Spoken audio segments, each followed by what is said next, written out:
if that is something we want to do. Or is that something that? That's a you very work out with the other detailed and programs? nuanced I question, think you're asking okay? is if you use it twice and. So you can use that twice, so it's similar to us. Okay, so Mary, I'm sorry to pull her, she is a graduate of our ELIM master's program, right? And if you've done any looking, you'll notice that, you know, our core in the DN is part of that ELIM master's program, which means she can't basically say, ha, I qualified, I've already done all the core. So she gets to take other classes that essentially we're gonna substitute in to say that that does it. So if you want to come back and after you have your DNs and you still want more punishment and you want to take another master's degree, okay? Then that master's program will probably say you can't, you know, if they don't have enough courses, you know, they'll substitute out for something that you did. Okay, But the certificates are stackable. If you take a certificate, you can up convert to a degree. Oh. Okay? The certificates as well. So, you know, so for instance, like the ELIM certificate, if you want to get that, when you're already taking 3 of the 4 classes that are required for that ELIM certificate, you take the 4th class, does that count to the DEng? No. Okay, but you can get the certificate, right? Okay, so you're taking an extra class in order to earn the certificate, right? Okay. If you take one of the, you know, AI or DAN certificates, et cetera, there's what 4 classes in that, right? There's 3 or 4. 3 or 4 depending on them. Yeah. And they will do that. They're, you know, World Campus is constantly creating new certificates because they really wanna get They into want this you mode. to Up convert, right? I The mean, master's degrees, but once you use them for your A degrees, if you use them for us, you can't use them again for another master's degree. I think that's what was asked. so you just have to substitute and work that out with the department. that you're- So, and that's what we do, like if somebody's already taking stat 500 here, they take another stat, or if they happen to have a stat degree, we substitute something else in there for that. But that needs to be documented, because when we do a degree audit at the end, we've got to document that the program has made the decision to allow you to substitute that in. So, yes. All right, so can publications we produce during the program be used as credits? No. No. So should we notify the program about them? Well, you're, at the end, when we do an audit, we ask you what you published. I mean, Yeah, we yeah. usually, I mean, as part of the final thing, we have a kind of a questionnaire and we say, you know, what publications did you produce as part of this program? We're just trying to capture, you know, outcomes and things like that, et cetera. Can I add a minor? That, yes, you can add a minor. But the courses, again, beyond our core, they would have to be taken as extra courses. So. Question, Yeah. if you publish something along the way, I mean, are we allowed to kind of accredit that we're candidates for a doctorate program at PhD? I mean, is that Yes, allowed, right? yes. So you're kind of in a way involved, I mean, along the way that you know that we're publishing something and, you know, we're candidates. Yeah, so I mean, basically what you would typically do on the author, so first off, we encourage that you're publishing along the way. You don't just wait and then try to get them all published at the end. You know, typically you'd like to publish along the way. On the author list, there'll be affiliations, and so you'll just need to call out, you know, your company or your government affiliation, what, you know, whatever organization you're with, and you can also then call out, you know, a DEng student, you know, Pennsylvania State University. So. Yeah. I have a definition problem. We're students now. At what point can we consider ourselves candidates? Is that after? That's after the qualifying exam. So after you pass the qualifying exam, we have determined that you are qualified to be in the doctoral program. Okay. From an intellectual property standpoint, who owns it? Penn State or the company? As graduate students, you're governed by the intellectual property guidelines of the university. That's all I can say right now. You can go and look up what they are. I'm trying to work on those. I've had several very unproductive conversations with them. But we will continue to work on this. There's some things that are changing because of the, you know, the macroeconomic landscape and the political landscape and all those kinds of things where the university, you know, wants to be engaging more with industry. And this is going to be one of those things that they're going to have to solve. But All I can say right now is you can go and look up the intellectual property guidelines that the university has.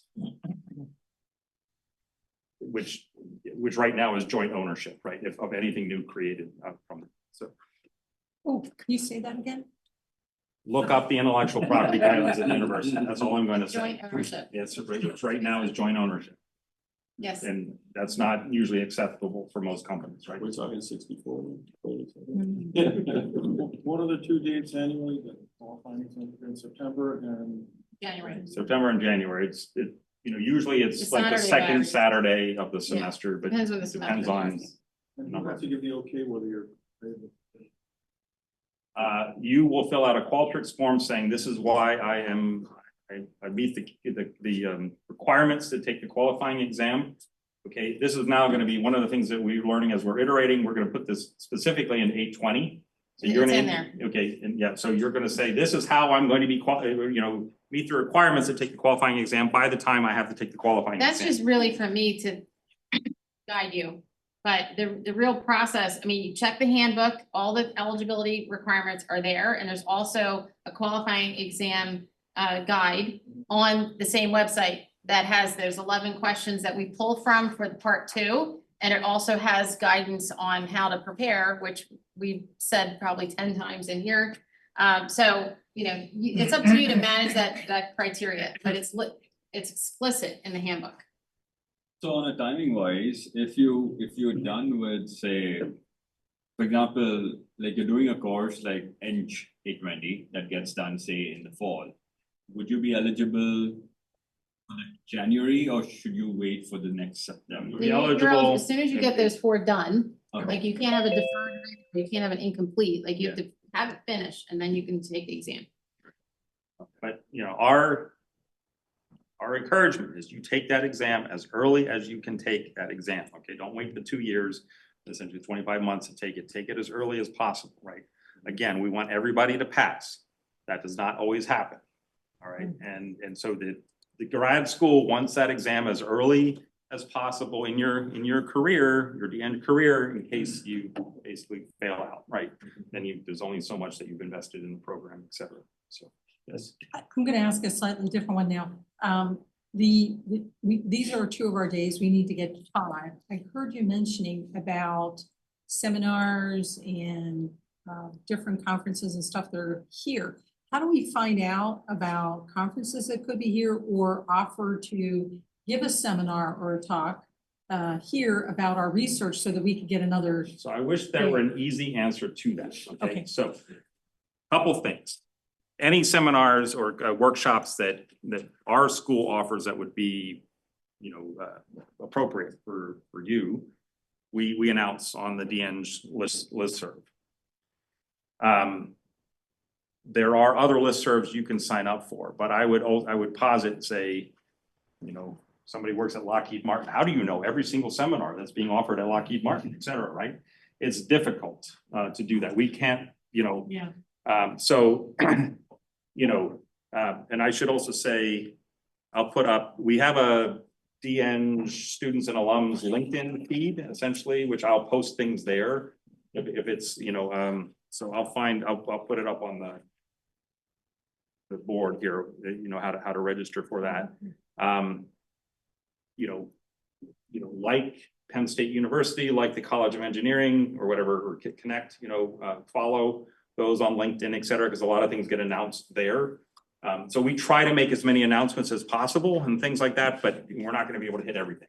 So that's. But can we offer to give a seminar? Absolutely. If you come, a lot of the departments would love to have, an industry person come and give a seminar, those kinds of things.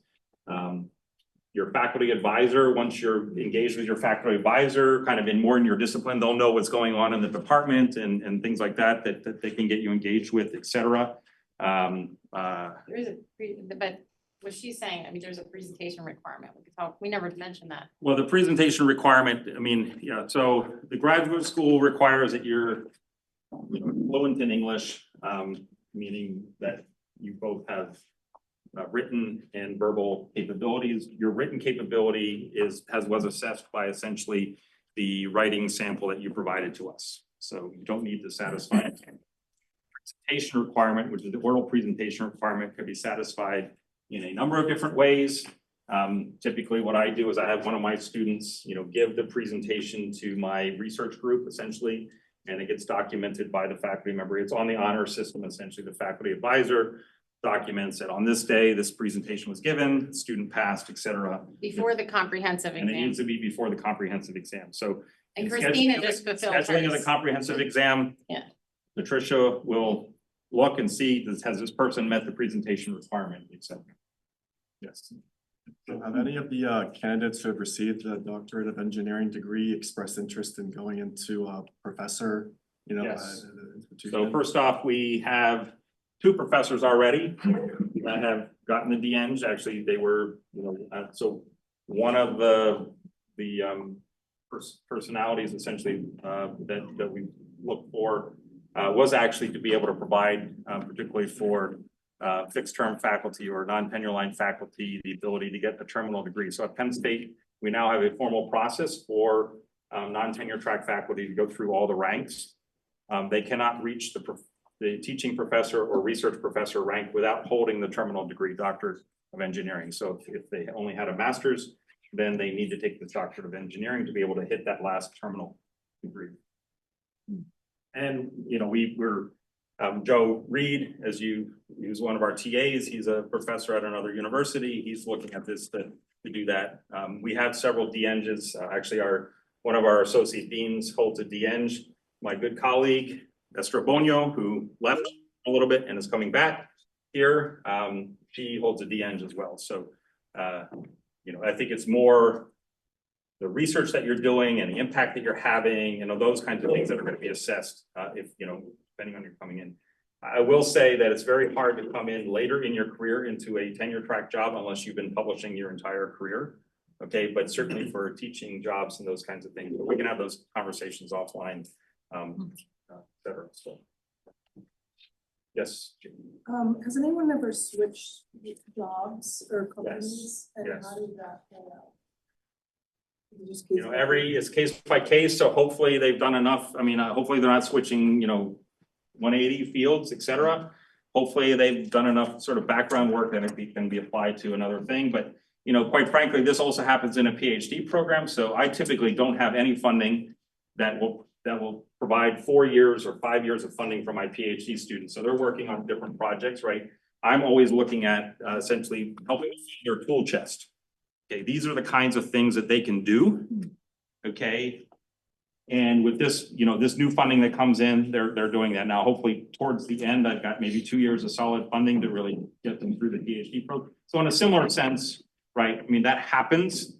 Obviously, if you're doing something that deals with a lot of proprietary data, that former company, you're not going to be able to use that. But hopefully the tools that you were building up, you can apply to the new company. We can't manage that, that's a challenging process. It does happen.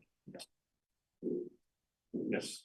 Are the comprehensive exam, the practice defense, assuming you want to do them in person, typically 1-day events each? Yes, they're usually the exams are less, 2 hours or less, but the 2 hours typically there's 45 minutes of your presentation, and then there's usually maybe 15 minutes to half hour of what are called public questions, and then there's a closed session with you and the professors where they ask the really hard questions, and then there's usually a closed session where the student is kicked out, and That's for the final one, not. that's for the final, Yeah. well, for a comprehensive too, but that doesn't have typically a public. Yeah, it's not, it's just you and your committee. Just you and your committee, although I was on one in another department where Is the that entire everyone? research group was there during the comprehensive, so it Yeah. depends on the field.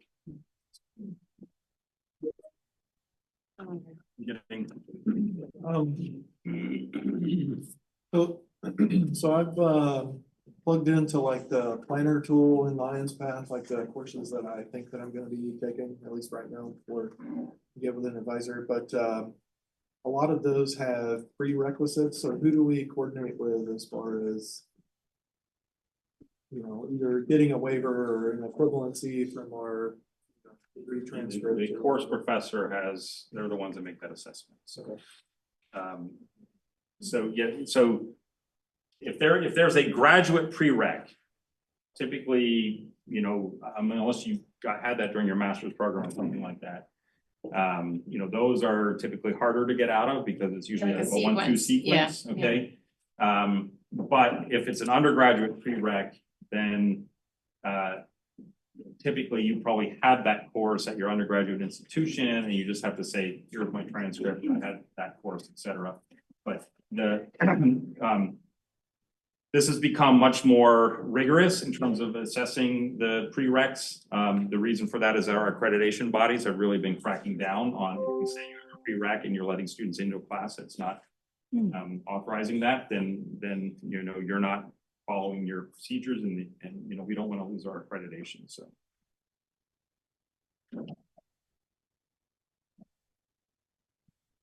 Question? Yes. Do you intend to put the profiles of all students in the website so you know who's what and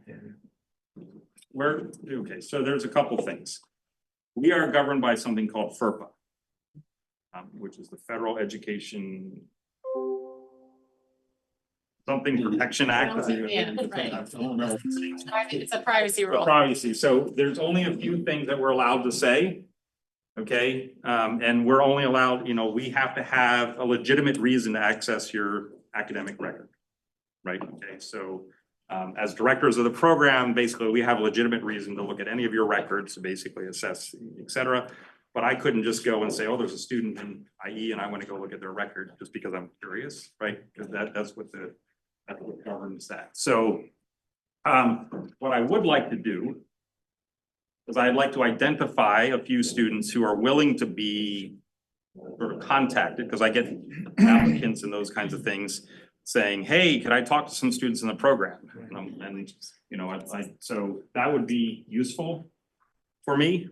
But I'm going to work on that process or that procedure, but we're not able to essentially announce, you know, if one of you can, you know, put it on, you know, doctoral student at Penn State on your LinkedIn, you know, you're free to announce all that stuff, but I can't basically communicate. You know, really fun actually at the undergraduate level, the parents are paying and they think that that gets them access to like students, and I'm like, sorry, you need to have a conversation with your son.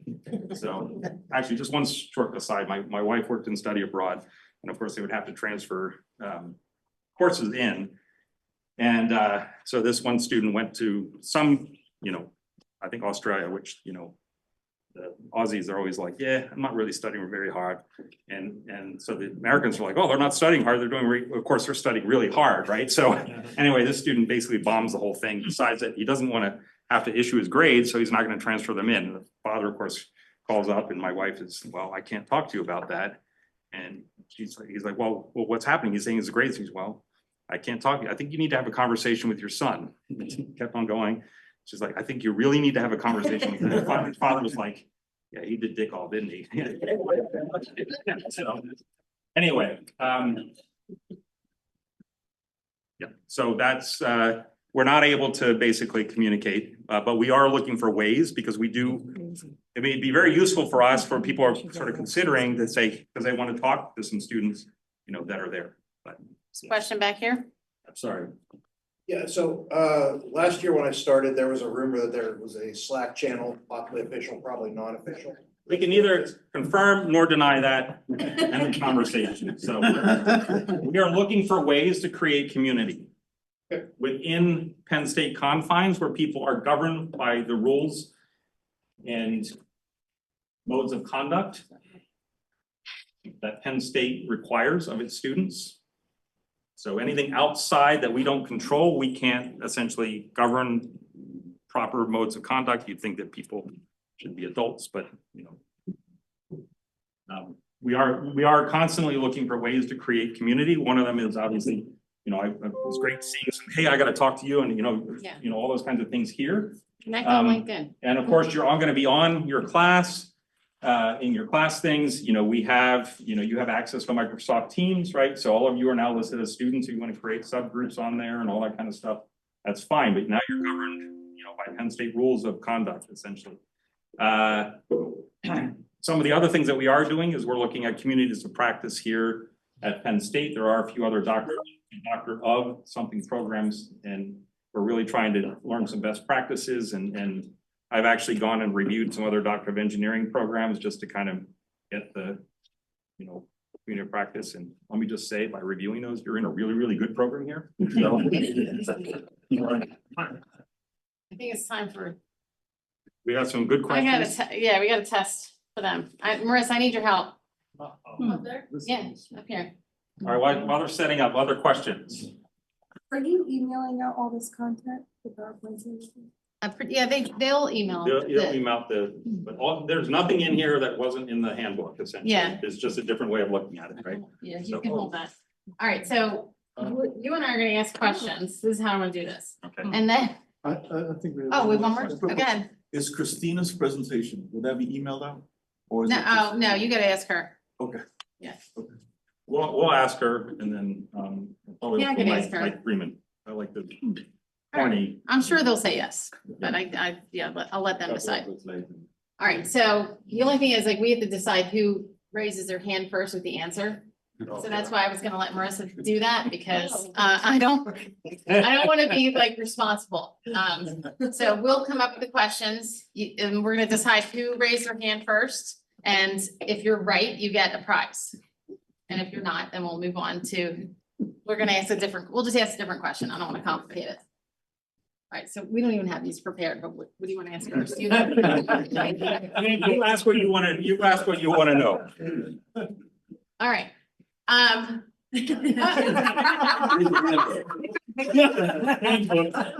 right, so when do you start your research? Striped shirt. Right away. Right.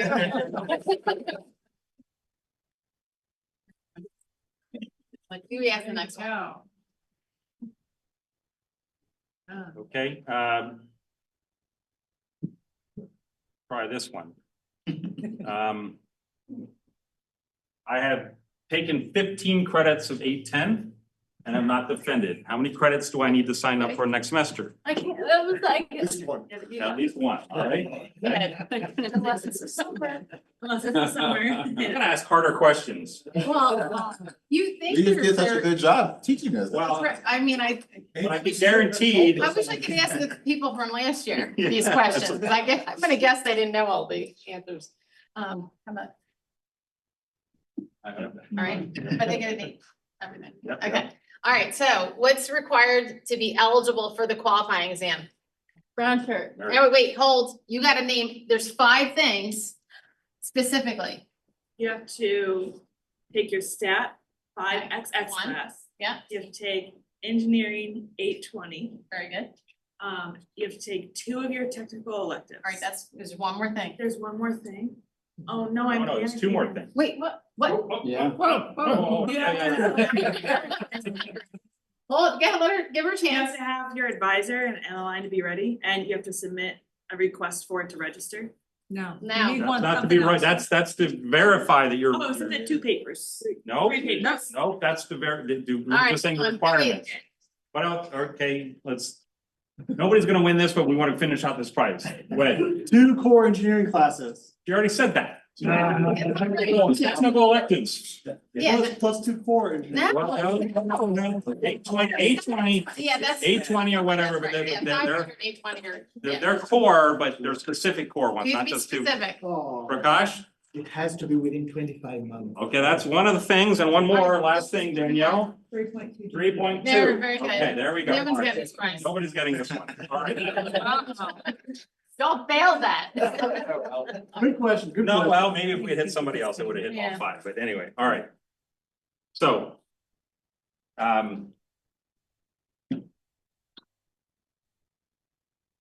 It is let me see this. It is the advisor's responsibility to motivate me. That is true or false? That's a true or false, yes or no? Let's way in the back there, sorry. It's my self-motivation. There you go. All right, so keep that in mind. How many more do we have? 2 more? 3. Three more. Oh, yeah. After you give this one, we have three more? Yeah. Oh, wow. More than there than you thought.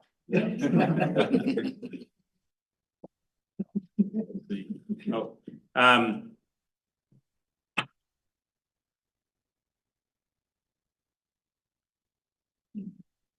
Wait, go ahead, what's?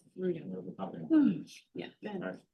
okay, name, Oh, the requirements for it. yeah, name. At least, we'll do at least 3 requirements to sit the comprehensive exam. This Oh, is something you only read one. the handbook. I try, yeah. Okay, You finish your qualifying exam. okay, you have to pass your qualifying exam. Right.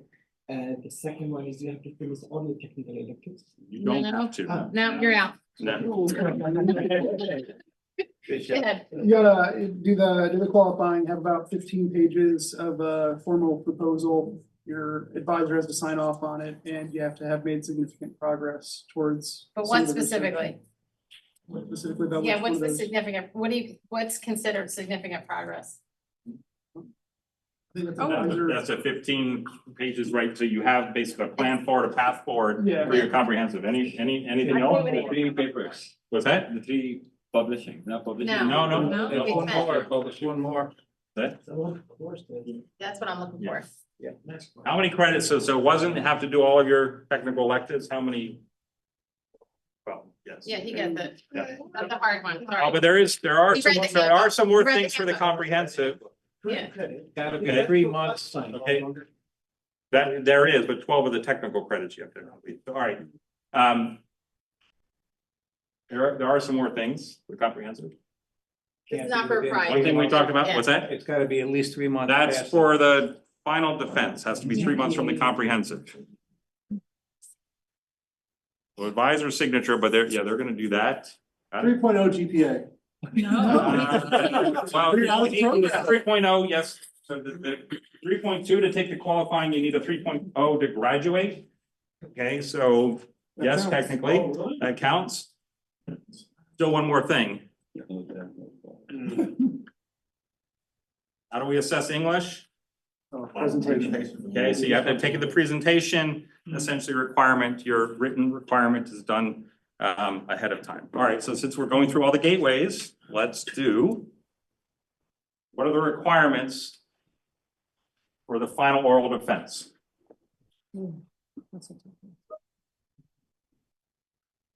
No one's.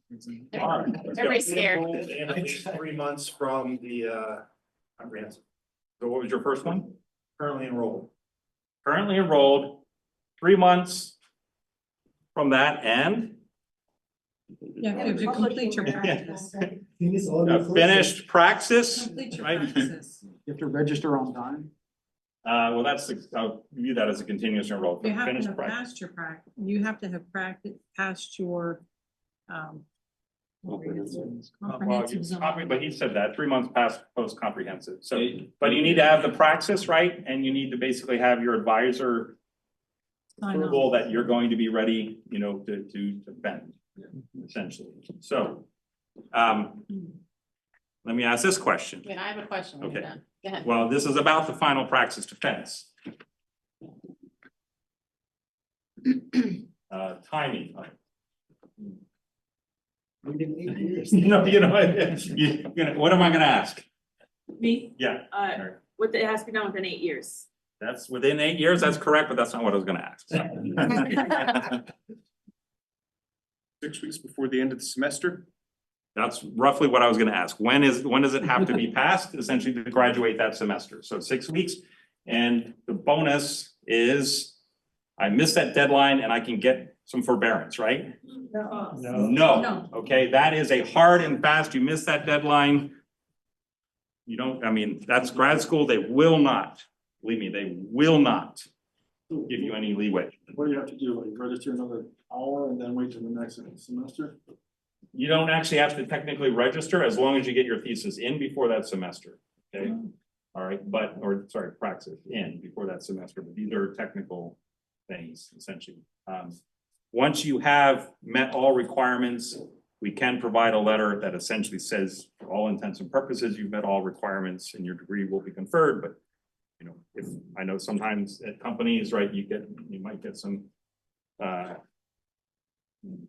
give me a letter back saying that whenever you get it, you'll get your pay. Okay, well, then depends on, I mean, I know, like, for instance, for promotion, sometimes I think that, you know, something that was valuable to Mike early on for promotion, et cetera, so. Government continuing service Yeah. starts on degree deferral or degree conferral. Right. So if you have to wait another semester, then it's another semester before your clock starts ticking. All right, ready? Another question? I'm on Line Path and I see that it's a controlled course. I want the exact process. Go ahead. So you have to wait until the correct day to fill out the form. Because it's department controlled, the exact process is controlled by the controlling department. You email the department to express your interest. They send you a link to a form that you fill out where you provide them the information that they request to get into the course. And then they notify you whether or not they've accepted your information, whether they want follow-up information or whether you're declined for the course. Okay, and then do you complain to us if you didn't get in? Yes. That's why I didn't say it. Thank you. There we go, one more.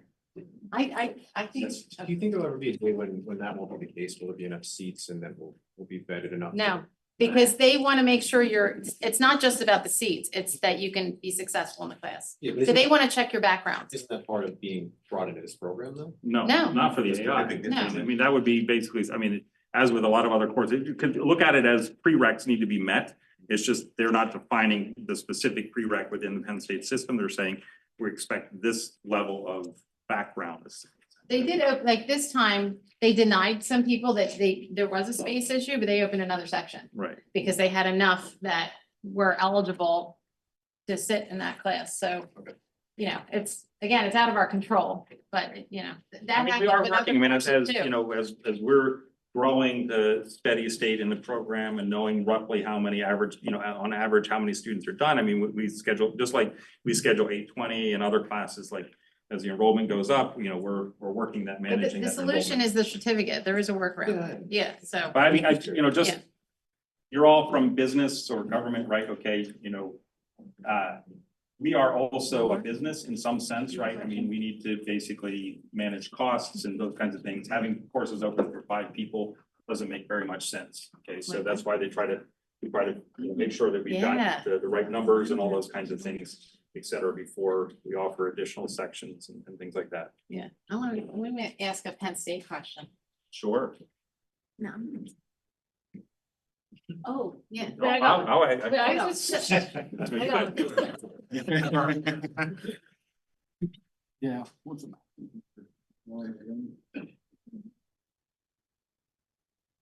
All right, wait. 3 questions already, good.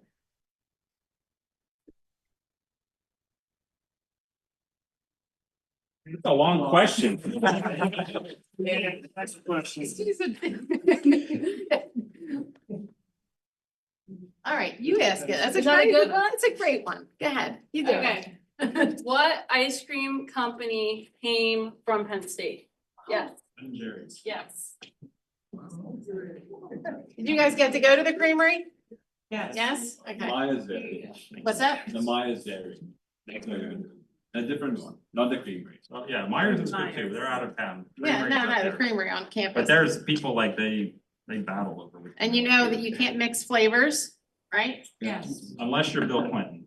Well, only while he was president. Yeah. When he came back, they didn't want to do it. It's funny, the server told the president, you can't do that, Mr. President.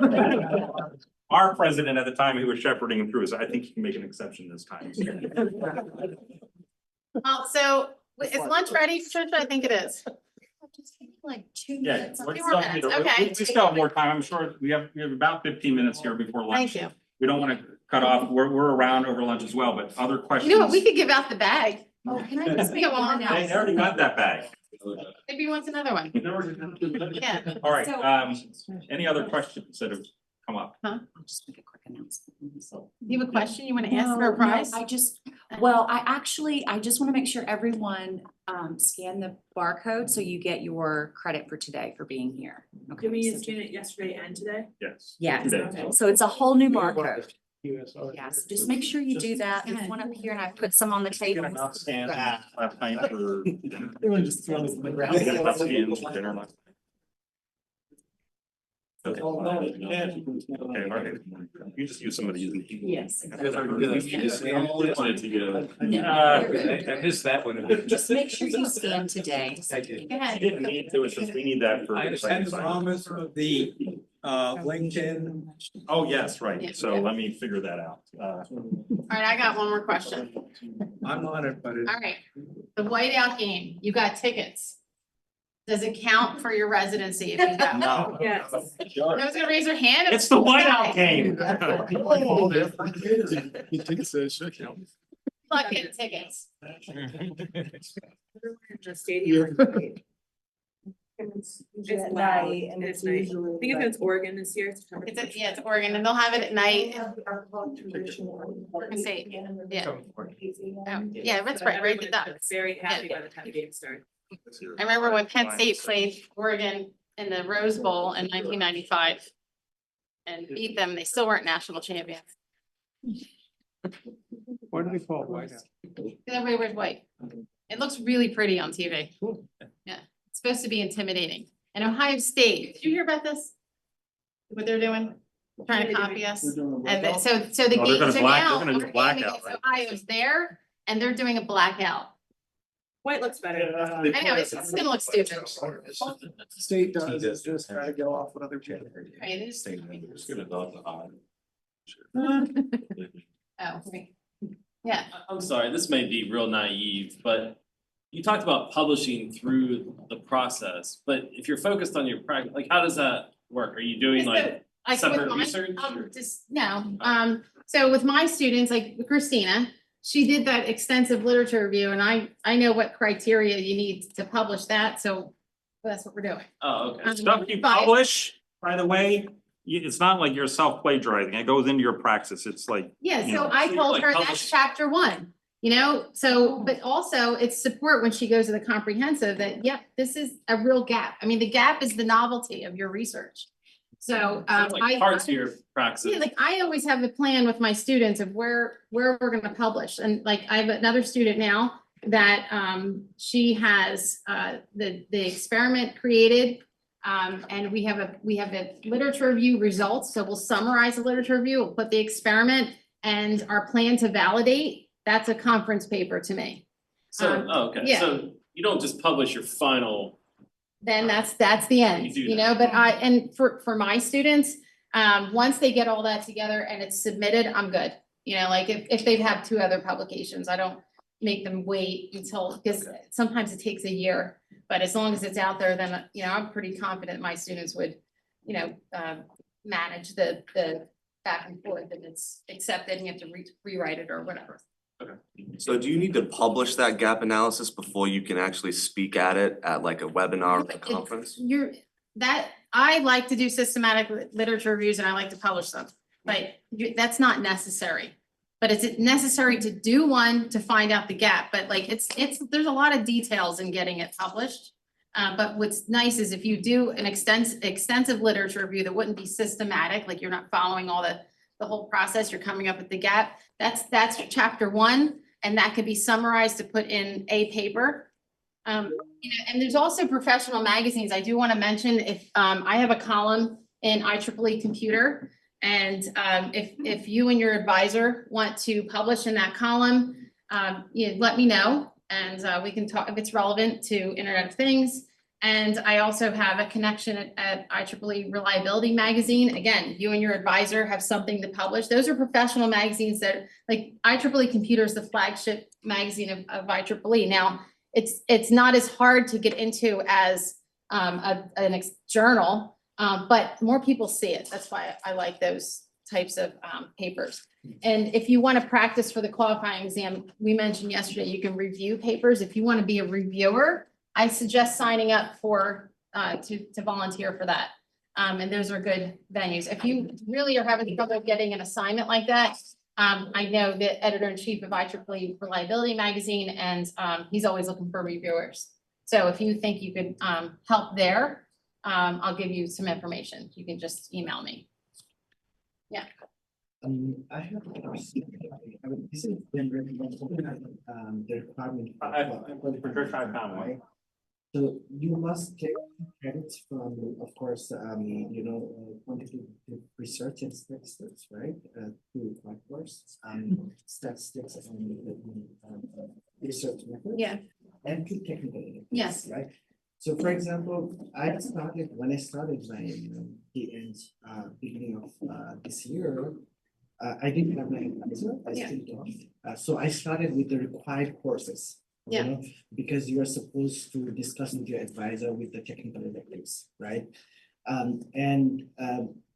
So I started with the required courses, and that's all good. So I was wondering why the required courses could not be part of qualifying, qualifying exam, Well, so first let me say, the technical, that you guys all submitted a professional statement.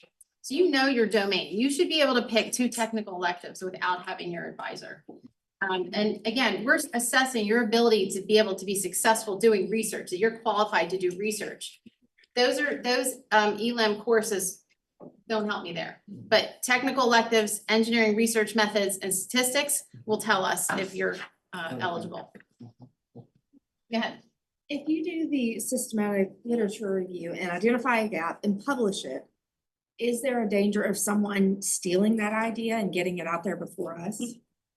Oh, you mean before it's published? Or but once the paper's published, but before we finish our practice? Oh, all you're doing with, if you're publishing a systematic literature reviews, you're actually giving a roadmap to other researchers. You're not giving them your answer, that you're just saying, here's the gaps, here's the challenges everyone's having. I saw these themes in the literature. And let's hope a lot of people read it, and that's why it's my highest cited paper for the one topic, because I produce a lot of gaps, and then it helps other people do their research. I mean, it's unlikely that someone's going to come up with your exact idea to fix a gap, so I would be happy if someone read it and it helped some other research. Like, you should be reading those too to look for ideas for your path. Any other questions? You have the LinkedIn up there, again. For the qualifying exam, you mentioned that there's pre-K questions for the assessment. Yeah, too. Is that provided in 820 or is that? No, it's on the website. Okay. So if you look at the guidance for the qualifying exam document, it's like where the handbook is, there's a link. Okay. It has the guidance and the 11 questions, and we pick 5 of those for the exam, but they're very basic questions, very generic. Right, yeah. So for the technical electives, I know in the handbook, it just says like, look at the course listings, and then it gives you different directions to different departments. Should we reach out to you or Sven and ask, will this satisfy a technical elective for the DENG program? No, I mean, yeah, in general, yeah. the reason we say, most courses within those degrees count is because there's a seminar class, there's research credit classes, there's They don't other, count. they don't count. But anything that's a 3-credit sort of meaty technical course, okay? That supports your that practice. supports your practice is going to be accepted. So that it's just, we can't say that everything is, because they say, well, I took this seminar and, that doesn't count. Or like if a course is like, one course is more of a quantitative analysis and another course is more policy focused. Both of those count. If you feel you can use them for your praxis, absolutely. We're starting to offer some law, policy, engineering courses that are more on the policy and engineering side here within SETI. There's some inside baseball as to why it's not in any way, but they're offered web, which means that they're offered remotely, technically not through World Campus, which is really annoying, but you can do that. And so we're starting to offer some of those courses, et cetera. Your topics cross over into policy and legal things and things like that, so. What are they talking about online here? Their web, so I mean, it's, I mean, I don't know I think the plan was for them to be asynchronous, yeah. But All right, so what's that? the online people are, they You don't have have what? lunch, wine, well, you should have showed up. No, But listen, if you showed up once, you only get to come here once. no, But- you can come again, you don't get Online. credit, no, No, They you can. can't. No, they can't. they Here? can. But we're not gonna give them another 2 days. No, they can't. He's shown up twice. He's supposed to. Stop it. I don't care. They're not gonna be- No. Direction, who came twice? Then he's not raising. There's a couple people, but I don't anyway. think so, because we sent, in the message, it said if you attended residency here, you can't come again, because this is the room's full. Okay, you only need to come here once, but what I was gonna say is the refresher. You don't get credit for 2. The refresher is online next year, so if you wanna attend again on Zoom, you can. You email us. You showed up, we planned Also, the Zoom refresher in I did January too. was very nice. Thank you for doing There we that. go. And Mariah did all, let's.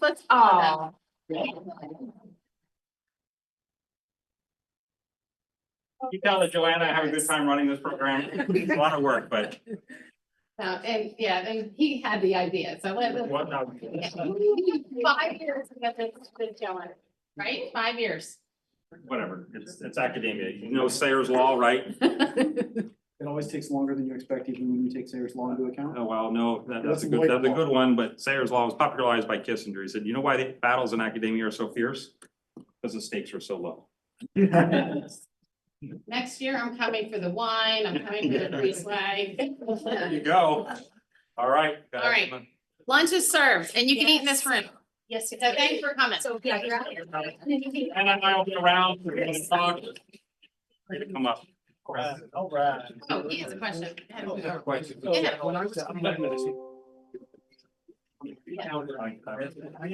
Yeah, because it's Penn State. I shouldn't say anything like that, but obviously that's Penn State. You have to read out. I never thought about a lot of papers that I went this year.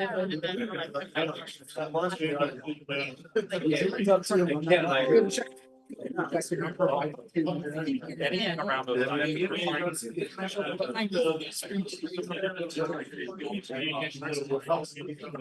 Where did you stay?